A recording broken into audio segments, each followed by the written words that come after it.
Hello and welcome.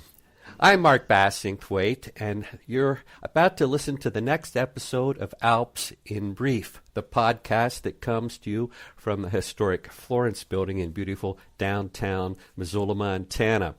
Over the years, David Bell, the CEO of our company, and I have gotten together and chatted periodically about what's happening internally, looking at vision and just trying to share some things.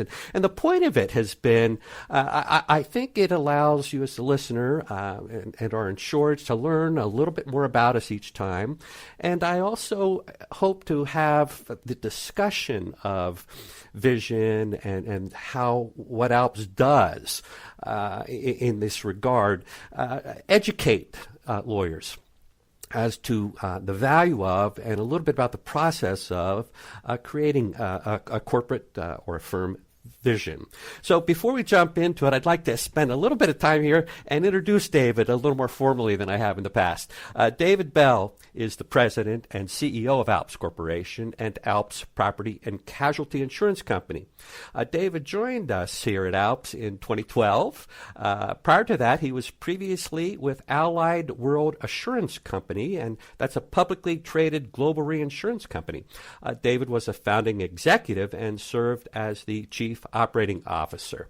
After graduating from the University of Montana in 1996 with a degree in finance, he began his career with the Chubb Corporation. David also co-founded and serves on the board of Grateful Nation Montana, a first-of-its-kind in-the-nation organization that provides tutoring, mentoring, and college education for the children of Montana soldiers killed while on active duty in Iraq and Afghanistan. He has also appeared on NBC Nightly News, Fox and Friends, and numerous other television and radio outlets talking about the need to make funding education for the children of fallen soldiers a national priority. And that's just an outstanding and excellent organization David has been involved with here. I'd also like to share that David has recently been appointed chair of the board of the Maureen and Mike Mansfield Center. And this is a center that promotes better understanding of Asia and of U.S. relations with Asia. And we'll talk about that a little bit here shortly. So, David, always a pleasure. Welcome to the podcast. Thank you, Mark. I appreciate you taking the time. I always enjoy our conversations about life and business. It has been fun, and I've been surprised, pleasantly surprised, and I'm sure it's these vision podcasts have had a lot of attention over the years, so it's always a pleasure to get back into it. I thought I would start out, in a prior podcast we set up 2020, and going into 2020, we had a vision and a strategic plan, and things were rocking and rolling. And then, like the rest of the world, we got hit upside the head with an unexpected global pandemic. I would, let's start out. How did ALPS survive? How did we do in terms of how did this impact the vision? Let's just explore, the impact of all of this. Sure. Well, certainly 2020 was not what any of us envisioned as we began the year this time last year. The year threw us a lot of curveballs, and the nation and families and everyone curveballs, and it's been an interesting, at times tragic example of what can happen unexpectedly. But in terms of the company, 2020 was and is closing to be a very good year, both in our strategic objectives largely having been accomplished notwithstanding COVID, and our financial objectives as well. And so I think it gave us an opportunity to put some of our core values into practice. They look great on paper and they're fun to talk about when they're not being tested. But a lot of what COVID included necessitated, really leaning on those core values as our employees had unexpected needs, as our insureds had unexpected needs, and how we had to kind of plan for those and around those and line up in partnership with our different stakeholders. So it was definitely an interesting year. I certainly feel grateful and for us as an organization that we are not in the type of business that would have been directly in the crosshairs of some of COVID's more problematic after effects. And that's frankly, it has as much to do with luck as it has to do with anything else. So 2020, almost saying with the tone of guilt, was a really good year for the company. Did it impact where we go in 2021? Did it make some changes in terms of how you approach the corporate vision, the strategic plan? I think in terms of the strategic and financial milestones and our vision of where we're taking the company, I really don't think that it played a meaningful role in any detours. I think it did forever change the landscape of a lot of aspects. Internally, I think the way that we had to rearrange our business, where we did it from, to how we handled the various different circumstances that our employees had and have had to coexist with. Some of those changes will be permanent. And so I think that it certainly wasn't a business as usual year by any stretch of the imagination. But I do think we will emerge better in a lot of ways as a company. I can't really think of any ways that we would come out of 20 and into 21 weaker. And that was, again, I attribute a lot of that to the fact that we just aren't in the many types of businesses that have had such a profoundly problematic impact.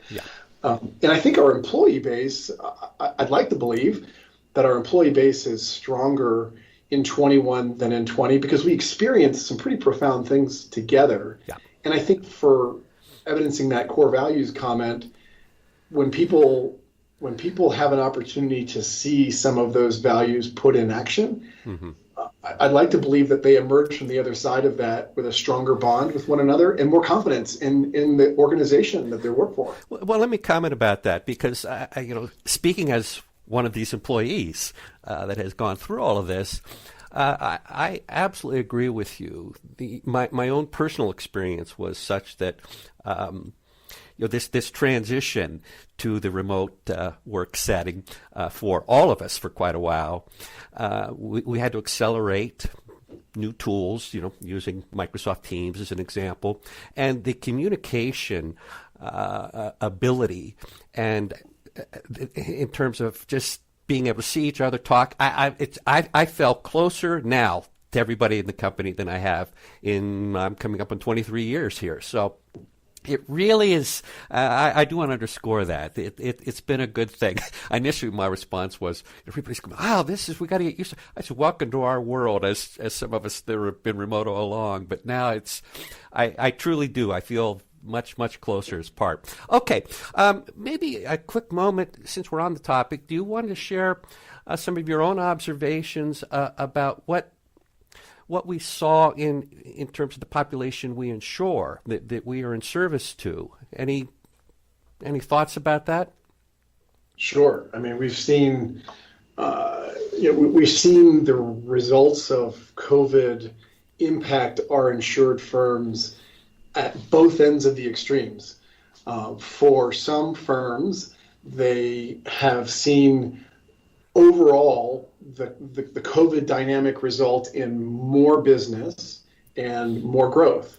On the other end of the extreme, particularly when the courts are closed and the economy is frozen up, there is not the commerce occurring that creates billable hours, and it has created significant challenges and has created a great deal of fear, financial and otherwise, by particularly some of the smallest firms, and so we've had to, we've reacted based on what our insured partners are coming to us with. We came out, for example, for those that found a reduction or virtual elimination of billable hours revenue, right? We came out and had opportunities to to postpone premium payments, well before the state regulatory bodies entered the scene and started to require insurance companies to do that. And we did it, I'd like to think, because it was the right thing to do. Right. Right away, when we saw that it was going to be necessary. It was clear in the very early stages of COVID that this was going to create a problem for lawyers and a problem paying premiums, both because of financial constraints and because of just the tactics of being in a home office and not being where your mail comes and all of that type of stuff. So that part of it was interesting, and I think the survey results that we've gotten back as we survey our insureds based on their experience that they've had with us each year would suggest that our folks here who bring a great deal of compassion and empathy. Many people at ALPS, our lawyers themselves, have been in the shoes of our insureds. And so I'm pleased that by all accounts, it seems like we've done that well. On the landscape of what our insureds are seeing from a claims perspective, we definitely saw what I'd call a significant reduction in the volume of claims. Yes. And we've actually seen a reduction in the severity of the claims that we did get. And so that will clearly be a temporary phenomenon, right? Yeah. When commerce is stopped and the courts are closed, then it's, you don't need to be a rocket scientist to figure out that you're going to have at least a temporary lull in claims activity. Now, there's the big question is, as this thing ramps up, will it hockey stick up? And as businesses fail coming out the other end of COVID, and tragically as marriages and other institutions fail, will we effectively, quote, make up for lost ground on the claims picture? I think that there are pretty reasonable predictions on both sides of that ledger, but it's an interesting dynamic to be looking at and talking about. Yeah, well, time will tell on that one. When I think about how ALPS has survived or navigated through the pandemic thus far, and seeing wins and losses in terms of some of our insureds, in terms of struggling in some ways and profiting very much in other situations, I really start to believe that one of the ways that we navigated this so well was because we had a solid strategic plan. We had established core values that people understand and live by. Our culture is important. And so to the degree that sharing some of the insights about what we've done, I guess I'd like to talk about some of this stuff as a tool, as a way to give firms that may be struggling a little bit one path to try to move forward and come out of this. So if we could take a little bit of time, just and briefly, let's start with this whole concept of core values. What does that mean to you, and where do they come from? And perhaps let me share, folks, the core values that drive us, that David has talked about already here today, or driving some of this conversation. We ask, is this the truth? Is it fair? Does it benefit our people and the company? And does it help us make a profit? So those are our core values. So again, David, how do we get to them? Why are they important to you? Sure. Well, I think the core values are kind of the lens through which we all hope everything else that we're doing is filtered. And we didn't hire consultants to. Right. I'm sure these could be worded differently. I'm sure there are core values that could be added, and there are ways that we could word the ones that we have better. I've been in the learning sessions that many people listening to this have been with great companies that have come up with very different ways to approach this, and I'm convinced that there's no right or wrong way to do it. I felt like there's a lot of the golden rule kind of baked into this. Yes. And, our stakeholders include the people inside this company who labor every day on our common mission. It includes the people who we insure, right? We make a promise to transfer the risk of something bad having happened, the financial risk of something bad having happened from their balance sheet to our balance sheet, right? And so we need to make that promise clear in the contract. We need to represent it accurately. We need to fulfill it justly when our claims attorneys are working on the claims, and we need to have the financial stability to be able to fulfill the promises as well. And then, of course, we do have shareholders too, and so we have kind of different stakeholders. But I think these 4 points, which we've repeated so many times, I think most people probably know by memory. But is it the truth? Is kind of self-explanatory, a bit self-evident. I do believe that relationships are the headwaters to everything, including financial and business transactions. Right? Without a healthy relationship, it's very difficult to get anything else constructive done.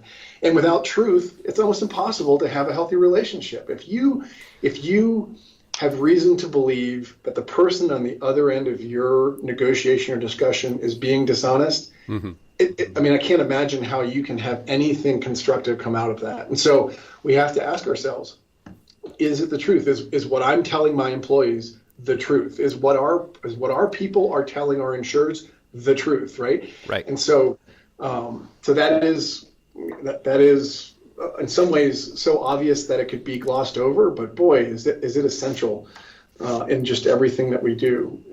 And the second one is it fair? Is it fair? Is it equitable? That's trickier because it's obviously a subjective question, right? Fairness to one is not seen the same as fairness to other. And so, when I look at that is, it's kind of thinking about it from my own perspective as a leader, as a flawed human being who brings the bias of the experiences that I've had in my own life into my decision making, many of those biases being unconscious, right? And so, the question that I ask for me and the decisions that I'm making and that I would ask others is, are you in pursuit of fairness and of equality? And doesn't mean that you'll be perfect all the time. It doesn't mean that everybody, when you feel that you've done something fair, it doesn't mean that everybody else will feel that way. In fact, I think a truism of leadership, and arguably one of the ways that you know whether you'll be successful in a leader is if you're comfortable with the fact that something that you believe is the right thing to do will not be shared by other people who are important to you. You're just going to have people who believe differently about this. But I think if we say, hey, look, I'm trying my best. I'm going to be truthful and transparent. I'm happy to explain the reasoning for what I'm doing, and I'm using my best efforts to seek fairness and equality. I think if there's a genuine recognized effort to do that, there's room for shades of gray as people have their own interpretations. Yeah. So that's number 2. Number 3, as you pointed out, is does it benefit our people and the company? And by the company, obviously, means our insureds and the various people, right? But we don't want to do something to serve people outside this company that hurts our own people. And we don't want to do something that helps or enriches our own people at the expense of folks externally who we serve as well. And so, and that's also a prioritization question, right? I mean, there's a lot of things to distract us. There's a lot of places that we can spend time and money. And, I think sometimes we just need to ask ourselves, is what we're about to do going to benefit our people and the company? Because if the answer isn't an unqualified yes, maybe that's not the best allocation of time or financial resources. And then 4th, which I include unapologetically, but also intentionally include last, is does it help us make a profit? Right. And we're a for-profit business. Our ability to fulfill the promises that we make now and in the future is entirely dependent upon us being a profitable company that is financially strong. But that being said, it's not profit above all else. There are clearly numerous ways that this organization could have and could today make a lot more money than it is making. And if this were number one, there might be an organizational temptation to do that. Profit is important. It is not the most important. And I think if you do everything else well, profit will come. It might not come as much or as fast as some people would like, but it is a function of where it sits in your order of priorities. What I like about this, and it's something I've learned as a result of my experience as an ALPS member, I think a lot of companies, when you sit down and they talk about core values and they list, these are the things we value, and it becomes this thing you put on the wall and you want to advertise, and sort of pound your chest a little, and these are not things that are symbols. What I like about these values, I've transitioned from a list of things that we value to a list of things that enable us.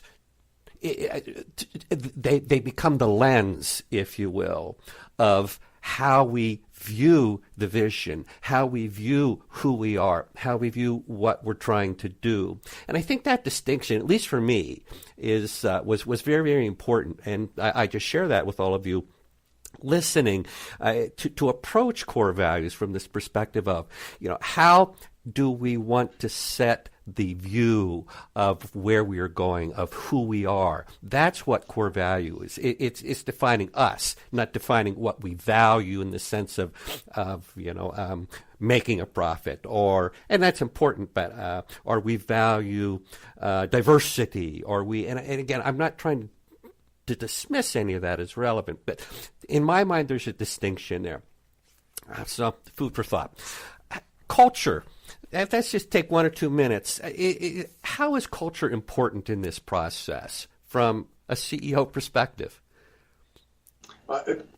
I've actually evolved as I've gotten older in years and had more experiences, made more good decisions and made more poor decisions, and lived with the consequences of both. I've always been a very metric-driven person, and would probably define my default management style as in a kind of a KPI terms, right? The key performance indicators. Mm-hmm. I've recognized over the years that if you had to pick, culture is frankly not only more important than the financial metrics, but the financial metrics are more dependent upon a healthy culture to produce them over the long term than people realize, and than I probably appreciated in the early chapters of my profession. I mean, and then really, when we've hired quite a few people in the last year or two as the company continues to grow and expand in different parts of the country and write more business and in states all around the country. And, as culture, I think is sometimes the most misunderstood word that's commonly used. And people say, well, tell me about your culture. And I say, I can give you kind of my culture speech, but if you want to know what the culture, if people have the opportunity to come to the company where not all, but most of the employees are based, and you walk around, the question that I've asked people to observe for themselves without any ability by me to influence it is walk around, look at the way that people engage with one another. Do their mannerisms show that they are genuinely interested in the discussions that they're having? Are they smiling? Are they able to have a little fun? Are they self-deprecating? Is there energy? Is it a library where it feels like a professional salt mine, or is it a place where there's vibrancy and laughter, but it's also professional and it's very intentional? And so I think that if you have an organization where people feel safe which has a lot to do with these core values, right? Right. They feel Right. safe because it's not politicized. There is an expectation that what you hear is honest. Then I think it gives people the ability to be their unguarded selves and be comfortable. And that, to me, that's culture. That's the culture you want, because that's where you start to get true performance out of folks, because Right. they feel that they can spread their wings, take some risks, and sometimes the risk for somebody is just putting themselves out there to suggest something where that might be not in their default nature. The way I describe this is, again, a member of the ALPS family. Culture, in my mind, a healthy culture encourages, enables, allows, etc., mutual investment, so that all of us, regardless of position, are able and encouraged to invest in what we're doing as a group, but the organization also invests in us. It's a two-way street. And perhaps it's another way of saying I think culture, when it's really working, is so I've talked about the lens. Core values is the lens that we look at vision, all this. The culture is living the vision. It is walking the talk of what our values say and are, and it is moving towards something, a common goal. Now, I'd love to hear your comment on vision planning in general. ALPS is a corporation. We don't all sit down, all of us, and get together and what's the vision? How do we get to our vision? Can you just give a brief overview of the process? What does that look like?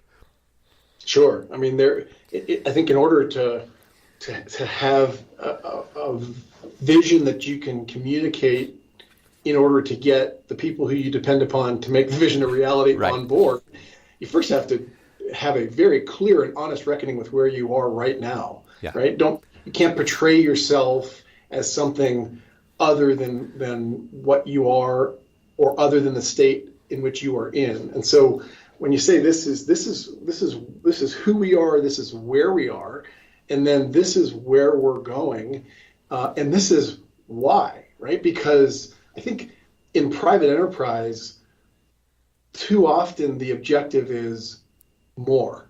Yes. And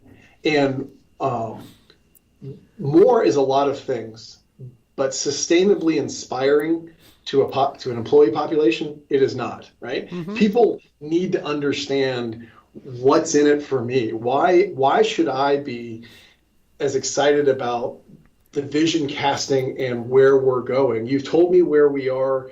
You've shown me where we're going. You've outlined some way station milestones in between here and there.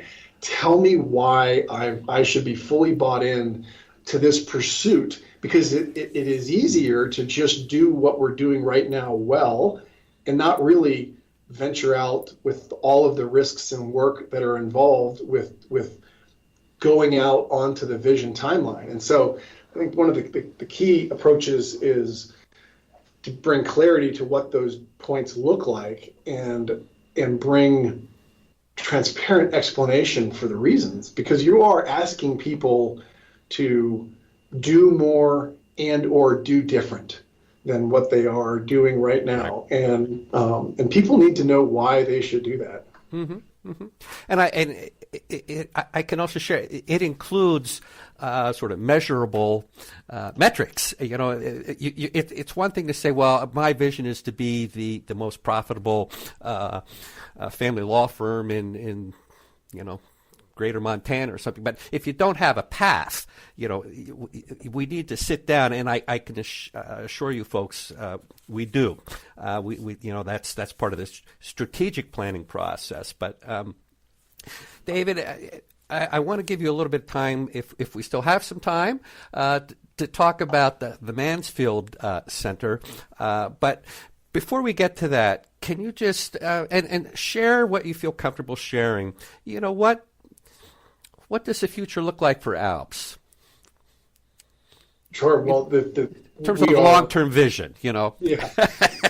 So ALPS, it's got such a great 3 decades of history, right? Yeah. It started in the wake of the S&L crisis when there was a genuine crisis of a complete lack of availability for legal malpractice insurance, particularly for the smallest firms, right? ALPS was one of a handful of kind of white knights that were created by state bars in order to solve this problem. Obviously, the market has evolved in different cycles over the last 3 decades. The crisis went away. We've had times when it's been very, very competitive, and at times where it has been very problematic from a loss perspective. And so, what ALPS has always been is a direct carrier, a direct insurer of legal malpractice, kind of the Geico or Progressive of lawyers' malpractice. And it's far more common to have these commercial lines of insurance traded through brokers or agents. And I do believe that brokers and agents provide an important value proposition for midsize and larger commercial risks in general. But they add a very significant cost as a percentage of the full transaction. And so I think one of the reasons why we've been as successful as we have been, particularly in the last 5 to 10 years, is because we've been able to take the economics that traditionally go to brokers and agents and share those economics between insureds and the company, really more to the benefit of the insureds. We didn't make this up. It's how Progressive and Geico permanently disrupted the personal lines industry several decades ago. So we are not pioneers. I think we've done things differently and in many ways done things better as it relates to commercial lines. But that's been our journey. So in brief, Mark, to answer your question, the states that we are not in, we need to be in. There are only a very small number of states that we have no appetite to be in, right? But for the 47 states where we do have an appetite, the states that we're not in, we need to be in. The states that we are in, we need to have critical mass in. Yes. There are states where we're in, but we're not a substantive player. I mean, there are states where we are the undisputed largest LPL carrier by policy count in the state, and there are multiple states where we are that. But there are also a lot of states where we have a very small market share. We need to have critical mass, and then eventually, as we gain more critical mass in places where we don't yet have it, we can start to look laterally and offer products other than legal malpractice. Right now, we do legal malpractice, cyber, and EPL, employment practices liability, but our attorneys who buy from us, arguably the most important risk transfer product that they buy, they trust us directly with. And so we can bring to them offerings of other insurance products, whether or not our balance sheet specifically is protecting or not. That's a step. And then eventually we have ambitions to get into other lines of commercial business beyond legal malpractice. It could be accountants, it could be miscellaneous errors and omissions. I mean, we are now, what I'm describing now, I would put in the intermediate to long-term time horizon, not in the short to early intermediate. So, but those are, when we have vision, I have a timeline illustration that I'm sure both you and I are picturing in our minds right now because we've both seen it, that shows for the purpose of employees, these are the steps along our path going to this place. Here is why we're doing this. This is why we think it's important. And I think just as important as that, and I think the next observation, maybe the final one that I'll offer, will kind of wind in almost all of your questions. For me, I think it's important to acknowledge what we are and what we aren't. I think some companies love, and I'm not criticizing this, it works for them. They create almost a cult-like atmosphere, right? Where you just bleed the color of the company. And I think that that's great and cool for some companies. I don't I don't believe that for what we do, right? We are a lawyer's malpractice insurance company. Right? So we are not ending homelessness. We are not feeding Right. Hungry kids, right? To be sure, the money that we're making enables us to be generous to others, and Absolutely. that is a significant priority for us. And we have, I think we've had the ability to do a lot of really wonderful things with that. But our core business isn't digging wells in impoverished nations, and so I think it's not only okay, to me, it's important to say, this is a job, a career. It's a place to labor alongside of people who you trust and hopefully who you enjoy. And I think the reason why people at ALPS, why we have so little turnover, and why by all of our measuring techniques, people seem to have a very positive perspective of being here, is because they can get up and look in the mirror, and whether or not legal malpractice was necessarily the job they dreamt of when they were a wee lad, right? They can nonetheless look in the mirror and say, we're doing great work, right? Yeah. We create our product honestly and ethically. We sell it transparently, and the instructions that we get from the top on down is, if we owe it, we pay it. If we don't owe it, we fight it. Yeah. We don't really have to get much more complicated than that, right? Right. If we've made this promise, keep it. If we haven't made this promise, then we have a responsibility to the other stakeholders to dig in, and so we do dig in and do battle on occasion, and so that I think is an important aspect of who we are, because it lets people feel, it lets people contextualize the purpose of their role here. I tell people often that I love my job. I love the people who I work with. I look forward to it every day. It is not my life. I take vacation. I largely view the time that I spend here as giving me the means and the ability to do other things and with other people who I care deeply about. So if you are here 24/7 and on the weekends, you should not be. Right? I agree. It should not be your life. It should be an important part of your life because of the hours we spend together, but it should not define who you are, and it definitely should not be your identity. Yeah. So those are kind of some of the aspects of life under the ALPS umbrella. Yeah, we're kindred spirits in this regard.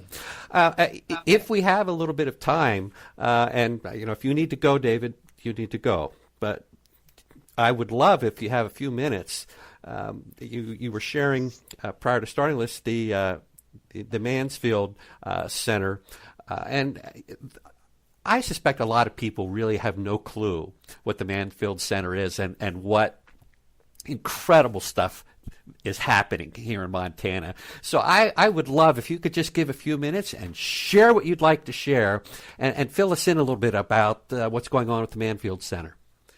Sure. I mean, so I've been on the Mansfield Center board for probably 15 years. I mean, this Mansfield Center was created. Mansfield Center and the Mansfield Foundation was created by an act of Congress, actually. Oh, wow. Senator Mike Mansfield was, I think, still to this day, the longest-serving Senate president in U.S. history. He and I actually probably don't share ideologically many of the same priorities. But that's the beauty of this whole thing. I mean, Mike Mansfield he had kind of epitomized the quote, good old days of, bipartisan friendships, like deep, lasting friendships with people who felt very strongly in opposition politically to aspects of Mike. So, I recently became the chair of the Mansfield Center board. Mainly, I had a ton of time for the executive director. She's wonderful. And I believe that we're in we all know that we're in a precarious time in our country. We all know the dangers that are around us. Yeah. But I also think that there is a national yearning for bipartisanship, for civility, for cooperation. And the Mansfield Center is an ideal national and regional too in the Rocky Mountain West, but a national vehicle to channel those types of things. So, for example, we have Dr. Fauci coming up in an event that we've planned. We've got the chair of the Problem Solver Caucus chairs. And if you're not familiar with the PSC, which goes under quote no label sometimes, it's worth a Google. PSC Problem Solver Caucus, 50 Republicans, 50 Democrats in the House. They are a force now for key legislation. Really needs to involve the Problem Solver Caucus, and it's just such an underreported, wonderful example of what is actually going on. Which is, people, the two chairs, a Republican and a Democrat, who probably don't agree on anything politically. But when you listen to these two people talk, it's very clear that they definitely trust one another, that they, I think, soundboard and value the opinions of one another as much, or in some cases more, than members of their own party. And so, there are opportunities, I think, to harness this yearning. We just did a call with the U.S. Chamber. I'm also on the board there, and the Mansfield Center. And so my hope over the next 24 months is to try to play some small role in tethering together organizations like the Mansfield Center and the Chamber and the Bipartisan Policy Center, and these organizations who have this "we have to work together" mission, because I think there is an opportunity right now where people even who aren't interested in politics recognize that we have to start to treat one another better. We have to start respecting the opinions of people who we don't agree with more. We have to talk about things, and so that's why I'm kind of currently kind of somewhat jumped in the deep end of Mansfield Center activities. I think that there's a good opportunity, and I'm privileged to be a part of it. Well, I'm really pleased that you shared all of this. I absolutely agree with you in terms of the political situation we're in and the amount of discord is going on. It's just crazy. But just hearing this, it brightens my day. I mean, it so does. It's just. I can just speak as a citizen at this point and say, it's hard. It really is hard to find the bright spots of hope. And this is one. So I really appreciate. Hopefully we'll see more examples. I believe that media, social and mainstream, is the greatest threat to our nation's mental health that exists today. And so I hope that there will be more and more opportunities to witness the current examples of healthy bipartisan dialogue that's going on, and more, perhaps just as important, lots of opportunities to create, make, and be a part of new ways for people who have been encamped for a long time to extend a hand and be friends. It doesn't mean you have to agree. Right. It just means that you have to just listen for a bit, and maybe a little give and take, negotiations. I think everybody listening to this podcast they're likely in a profession where negotiation is a central part of what they do, and give and take is an absolute essential ingredient. We need more of that in our political discourse as well. Yeah. It should not be a whoever's in control when the pendulum swings that way. As an absolute. So thank you, Mark, for that. Well, you're welcome. And thank you. This is where we're going to need to leave it, folks. I know David has got quite a busy day. David, it's always a pleasure to get together and spend a little time chatting. I thank you for fitting us in today. Folks, I hope you found something of interest and value in this podcast. And as always, if any of you have any additional thoughts about podcast topics or something you'd like to hear about, someone you'd like us to try to visit with, please don't hesitate to reach out. You may reach me at mbass, MBASS, at alpsinsurance.com. So that's it, folks. Bye-bye. Thanks again, David. Thank you.